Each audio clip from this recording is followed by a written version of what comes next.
Let's talk some chess. I've seen many lists of amazing chess moves and incredible sacrifices, but this is the move that comes to mind when someone asks me what I think the greatest chess move of all time is. This game was played in 2022. Vasyl Ivanchuk is playing with the white pieces, Jorden van Foreest with the black pieces. And I've set up a position here. The move is so intense, we're just going to focus on that instead of the entire game. And you can see this is a better move for Ivanchuk with the white pieces. He has the two rooks doubled up on the c-file. He's got the bishop sort of in space, although this bishop not yet in space. The king is tucked away safely on g1. The queen is ready to join the game. Whereas Van Foreest's pieces are a little bit more clogged up. He does have the two rooks on the c-file, but all these pieces don't really look like they're working together. They're sort of just sort of stuck up in the middle. You could draw a box around where all these pieces sort of sit, and that means you're not really getting the most potential out of the pieces. You're not controlling as much space on the board. You can see the most recent move was this bishop to h3, which forced the queen back to e8. And the next, we'll get to the amazing move in a couple moves. It's not just yet. The next move Ivanchuk plays is knight to e5, which is a wonderful knight advance, pushing his pieces up the board, attacking this knight on c6. So now you have a double attack of the knight and the rook on c6. This knight is only defended once by the rook on c7, so it's forced to retreat to b8. And now a really nice, not the goat move, but a really nice pre-goat move, which is bishop to a3. This attacks the bishop on d6, which actually is undefended. Despite all of these pieces being around this dark squared bishop on d6, it's completely undefended, which is a testament to how awkwardly these pieces are placed. They're all in very close vicinity, but nothing is defending this bishop. And what's cool about this move is it looks like a bishop sacrifice, but it's not. If you take the bishop, then you've now abandoned the defense of the rook on c7, so you get rook takes on c7. And after bishop takes rook on c1, queen takes bishop on c1, rook takes, queen takes, and the material is actually equal here, but this is a much better position for Ivanchuk. This queen, this knight, this bishop are much more active than these two knights, and this queen here, you get the king to safety with g7, and now queen takes on b6, and this is just going to be much more pleasant to play with the white pieces. You now have an extra pawn on the queen side, and again, these pieces are just much more active. This knight can't really do anything. It can't come to d7 because that square is taken by two pieces, so it's stuck on b8, and this is just not going to be very fun. So long story short, this bishop to a3 is not a bishop sacrifice, and the bishop can't be taken. Instead, Van Foreest plays queen to d8, just defending the bishop on d6. But now, here we have it. The stage is set. The greatest move I've ever seen, the GOAT move in chess history. Pause for a second and see if you can find this move while I just give you a moment or two.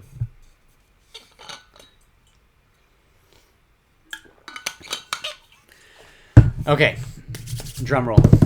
Here it is. The greatest move I've ever seen. It is knight to d7. Boom.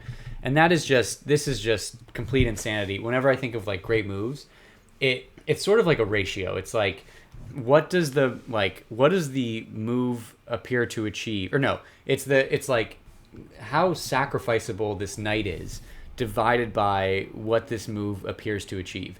And in this case, this knight is insanely sacrificable. There are 5 different pieces that can capture this knight, and at the same time, so it's a huge numerator. At the same time, it's not clear at all what this achieves. This knight is attacking 2 other knights, which is you're just trading a knight. It's not attacking the rooks. It's not attacking the queen. It's not delivering check. This move just looks like it gives away a knight for nothing, and that's why it's one of the coolest moves, because it's just crazy. So that's what it seems like, right? And whenever we look at a crazy sacrifice like this, we do have to think about, okay, what is this threatening? It's very unclear in this case what this is threatening, but let's play along and see what's happening. So let's say you ignore this knight on d7. What happens? Let's say you play h6, just some silly move. Now the true sort of meaning of this knight becomes clear. It's blocking the d7 square. It's not allowing the queen to defend the bishop, and it's not allowing the rooks to defend each other. And that's just crazy. You're basically throwing the knight in as cannon fodder because it blocks the pieces that are all sort of defending each other. It's a traffic jam, and the knight is at the center. It's just insane. So here, white can take on c7, can take the rook because this rook is no longer guarding the c7 square. here, I don't know if I did this line. Yeah, here, if you take with the bishop, then you just get knight takes knight on f6 with check. Obviously, this comes to check, and the knight can't be taken because no pieces can take it. King goes to f8, and now bishop to e7 with check, forking the queen and the king. So the queen or the king or queen has to take, doesn't matter. But now you get knight to d5, forking the king and the bishop, and so after the queen captures, you get rook takes on c7 with check, and now you are up an entire rook, and that is totally fine. So that was, we're going to do many lines in this video. That was one of the lines. So after this rook takes on c7, you can't take with the bishop. That doesn't work. Instead, you can take the rook on d7 now, but now you get an idea we're going to see very often in these lines. You get, well, never mind. Not yet. Instead here you just get rook to d7, and this obviously attacks the queen on d8. The queen can't capture because this bishop, don't forget about this bishop, it's going to be very important in this game, would take the queen on h3. So instead you can get knight to d7, but now bishop to d6, and again, because there's a piece on d7 blocking the queen's defense of the bishop on d6, bishop takes bishop, and now again you're up a rook after the smoke has cleared. So long story short, if you just ignore this knight and just play a pawn move, rook takes rook on c7 is winning for white, because no matter which way you take, whatever you take, if you take with the queen, of course, you're losing the queen, and that's no fun. Whatever you take, if you take the rook, if you take the knight, you're ending up and you're down a rook. So you can't ignore this threat, okay? But that's okay, right? Because there are so many pieces that can capture this knight, so that should be no problem. Let's do the simplest one. Let's say knight takes knight on d7. Well, now, just like before, all that matters is that there's a knight on d7. It doesn't matter that it's a black knight on d7. It just matters that it's blocking these pieces, and that won't do, because the same idea, you get rook takes on c7, and now you can't take back with the rook because it's blocked by the knight. So here, the exact same thing. If the bishop takes on c7, you get bishop takes on e7, obviously attacking the queen.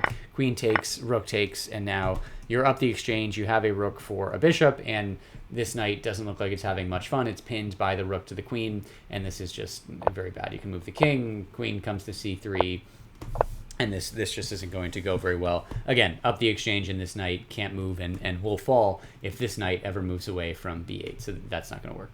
So you can't take with the bishop after rook to c7.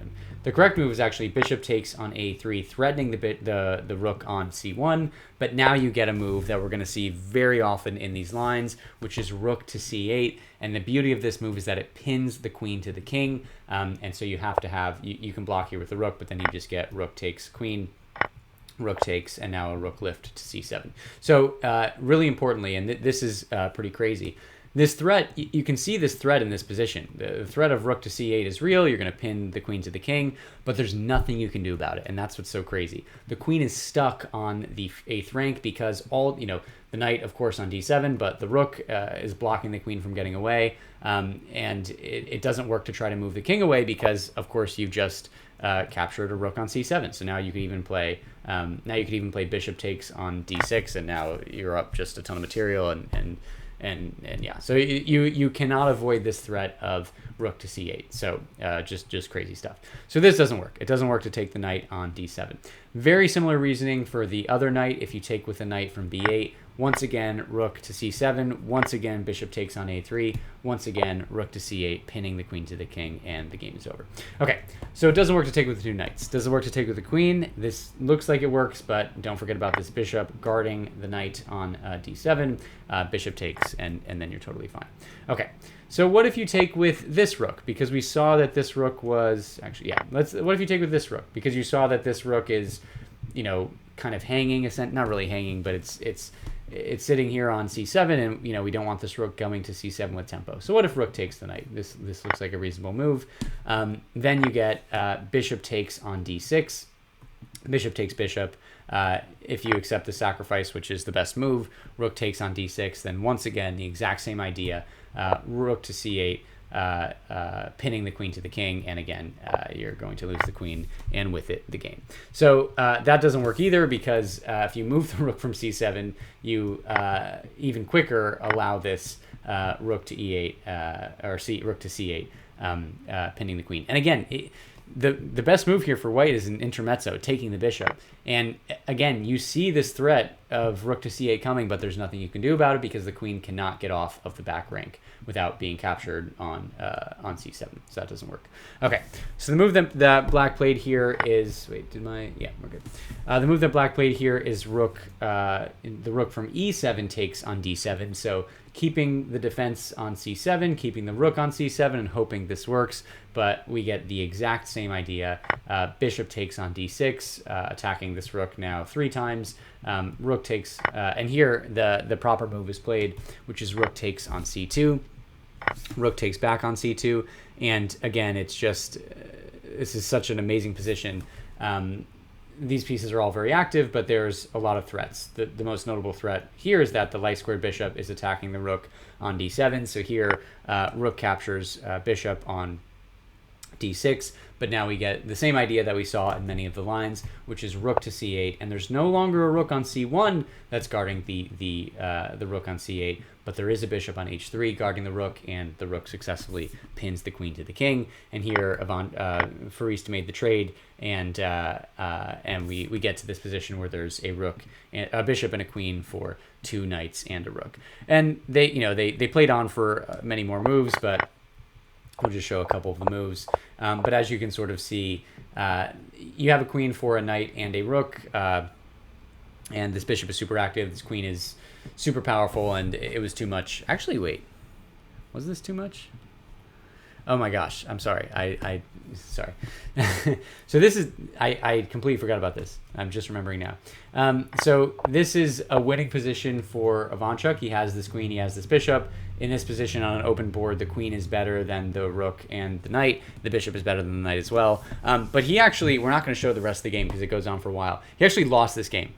So after this incredible, amazing move, he actually lost the game. So kudos to Van Foreest for fighting back out of this losing position. But I think, it doesn't degrade the amazingness of the move that he had this amazing move and got to this incredible winning position. So just awesome, awesome stuff.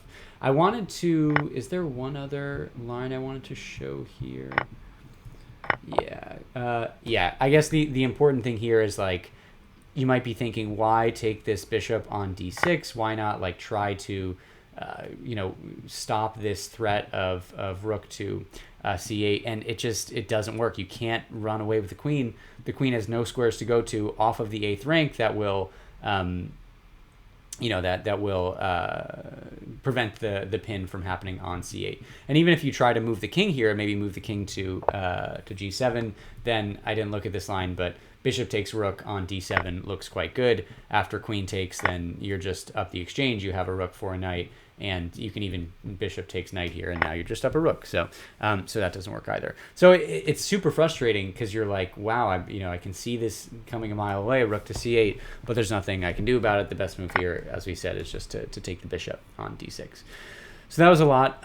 Hopefully you enjoyed it. I'm just going to go back to the move just so we can see it on the board. Just amazing, amazing stuff. Again, can't really see what the point of this move is. It's sacrificed 5 different ways. But hopefully after this video it makes a little bit more sense why this is such an amazing move. And kind of funny that Ivanchuk lost the game after this, but again, we can't, we can't begrudge him for that because this was just the coolest move I've ever seen. So thanks so much for watching. Hope you enjoyed that. Hope this move makes a bit more sense. Drop a like, drop a subscribe. Let me know of any videos or any games you'd like me to review, and we'll see you next time.